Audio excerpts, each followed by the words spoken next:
All right, guys, this is our lesson for conjunctions and interjections. Remember to just take notes, follow along, and then ask questions as you feel led. I really want to emphasize the importance of studying the notes for the quiz and then asking questions during while you work on the grammar packet. Conjunctions are words that are used as joiners. I included a symbol over here of just like links in a chain. So you can kind of think of conjunctions like that within a sentence. We have three types. Type 1, coordinating. Type 2, correlative. And type 3, subordinating. I want you to highlight the two R's. In the correlative, I'll kind of explain how I remember the difference between coordinating and correlative. And then you guys can scroll down to the next slide. So coordinating conjunctions, there's a nice little acronym that is popular as students are memorizing these. So go ahead and take your pen, draw little periods in between each of the letters. So you remember that each of these stands for a conjunction. So the way that I remember this is coordinating conjunctions. I always think of the acronym FAMBOYS. So we have for, and, nor, but, or, yet, and so. This list is it. So there are no other words that can be coordinating conjunctions. I want you to just change colors, a reminder for yourself while you're working.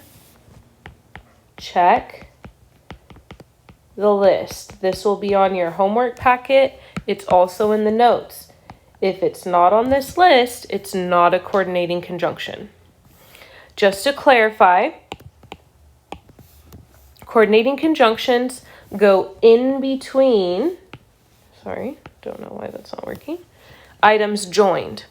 For example, I like coffee, but I don't like tea. But is my coordinating conjunction. It's going between coffee and tea.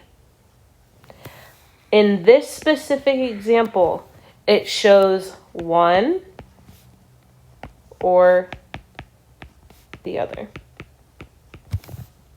Okay. Scrolling down to the next slide, how do coordinating conjunctions work? Coordinating conjunctions join words to words, just like we went over.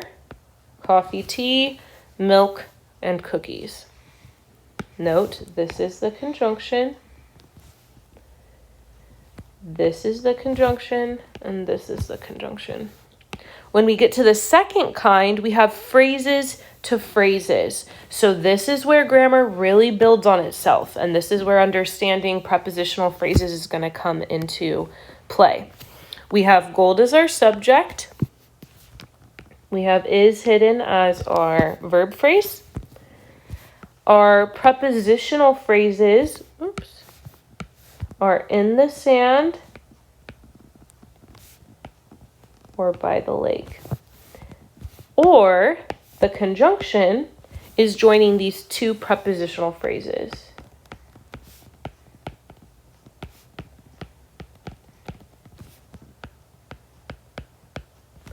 Okay, so you have your two prepositional phrases joined by a conjunction. The last one is clauses to clauses. Change color, whatever color you want. Make this little note here. Must have a verb. To be a clause, it has to have a verb. So you have to find the verb phrases first. I went to the store but forgot to grab the tomatoes. We have went as a verb. We have forgot as a verb, and then to grab is an infinitive verb phrase. So I just want to show you guys here that but connected two different clauses or sections of a sentence that have a verb.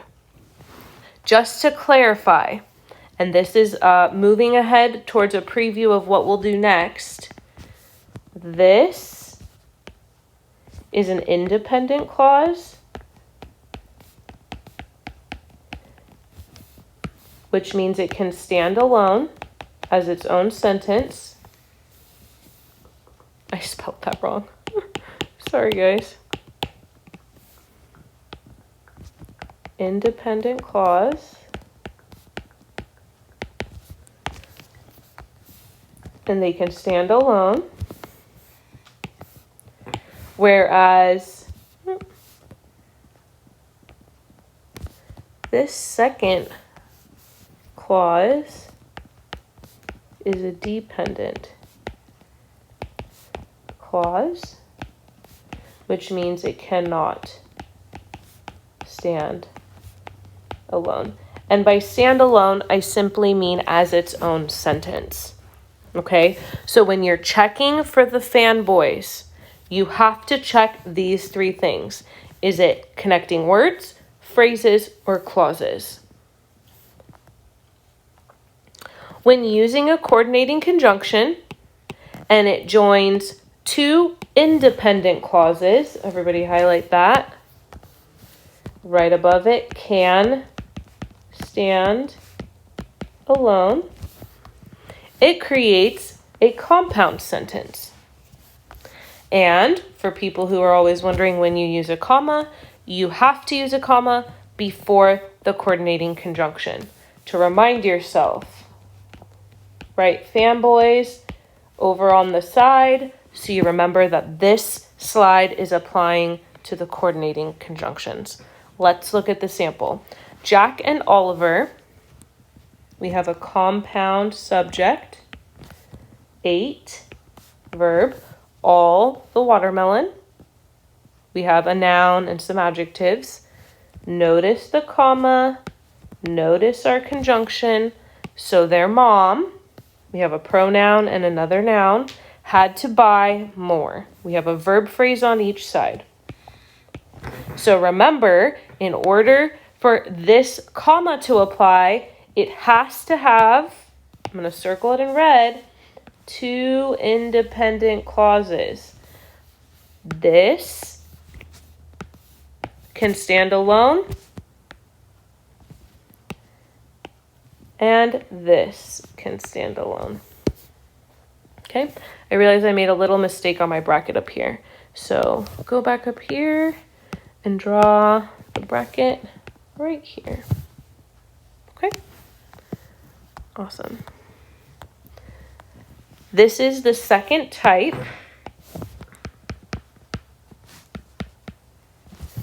I remember this particular type by remembering that there are, ooh, that whited it out, sorry. There are two R's in correlative conjunctions, and there are two words or more in each of these correlative conjunctions. This is the list. Okay, if you memorize this list, you know all the correlative conjunctions. If you're looking at your homework and a word that you're thinking about using as your answer is not on this list, it is not a correlative conjunction. So just double underline the R's, remind yourself correlative conjunctions are the ones that come in a pair, or in this case, there is a set of four. We have either or, neither nor, both, and not only, but also. I want you to draw a little bit of a star over here on the side, and I want you to make this note.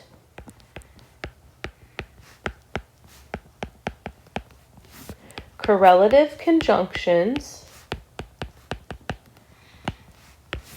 make your writing stronger.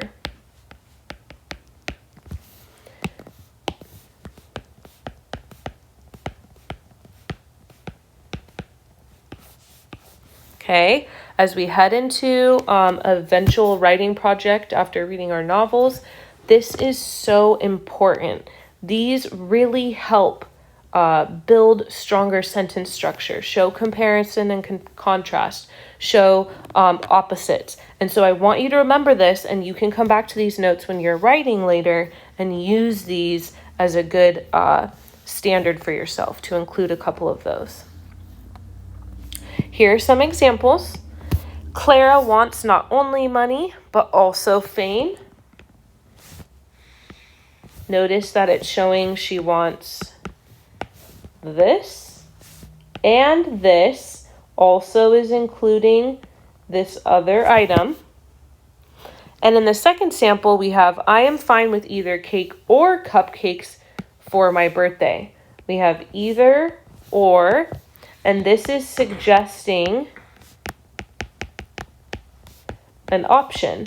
So let's say you're telling your mom, she asks you what you want for your birthday. You would be fine with either cake or cupcakes. You're not requiring both. You don't have a preference. Either would be okay. One quick note about this one, neither nor, is it has to be a negative. Notice the ends. So if you want some examples for that, I can go over that with you. But if you're using it in your writing, it needs to show that you don't want either item. So for example, you could say, Clara neither wants money nor fame. So it's showing she doesn't want it. So just a quick reminder on that one. For subordinating conjunctions, and this is type 3, subordinating conjunctions join two clauses together. Okay, remember, to be a clause, you must have a verb.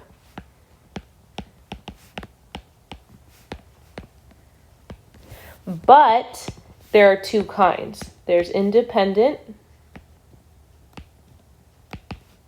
and dependent. I always remind students that independent means you can stand on your own. You can pay for your own way. You don't need anyone's help. Dependent means that you are relying on somebody else. You're relying on some sort of assistance. So just remember that when you're looking at sentence structure.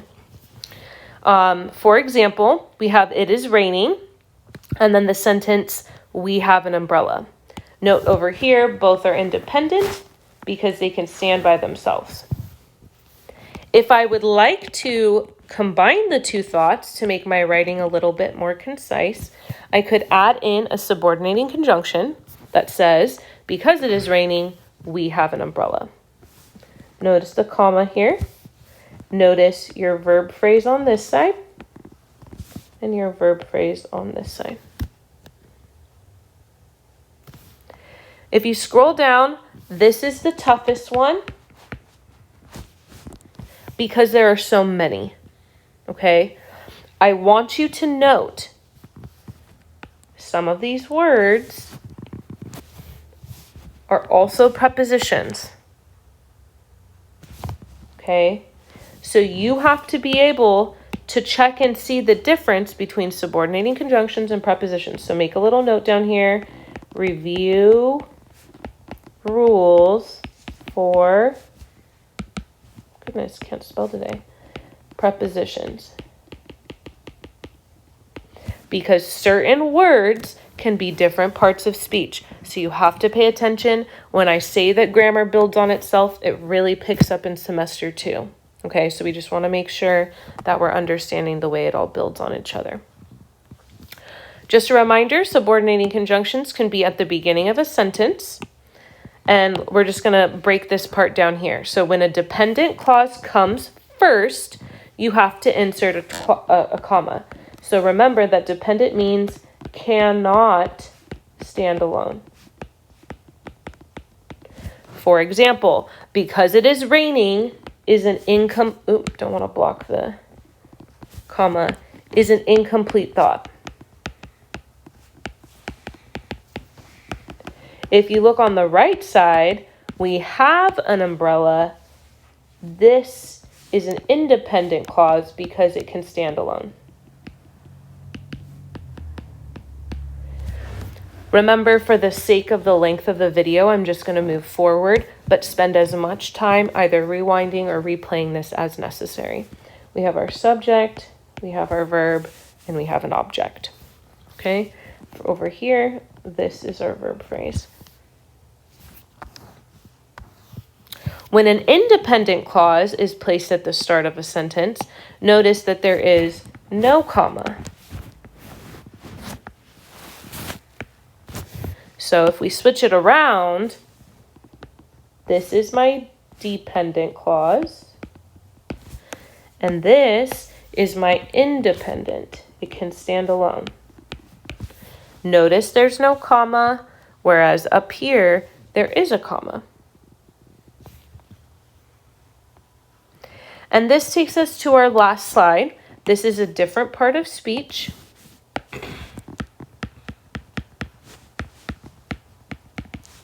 This is not connected to conjunctions in any way. This is just a one-slide part of speech, so I normally combine it with conjunctions. A word or phrase that expresses emotion or exclamation. If you are happy, angry, yelling, crying as you say something aloud, these are the types of things that you can indicate with an interjection. There's no grammatical connection. It's really a stylistic thing. So commas follow mild interjections. For example, if I say this, it's a little bit more casual or has less emotion. If I say, oh, is that so? When you look at exclamation points, though, they show stronger emotion. If you yell out, hey, to someone in the parking lot, hey, watch out, or you might get hurt, they might get run over by a car if you don't yell something out. So that's going to be a stronger emotion. That carries into the written text, carries into the literature we read as well. Okay, that's the end of our notes for conjunctions and interjections. Feel free to ask any questions, get clarifying details or examples, and I hope that this helps you guys be prepared for your homework.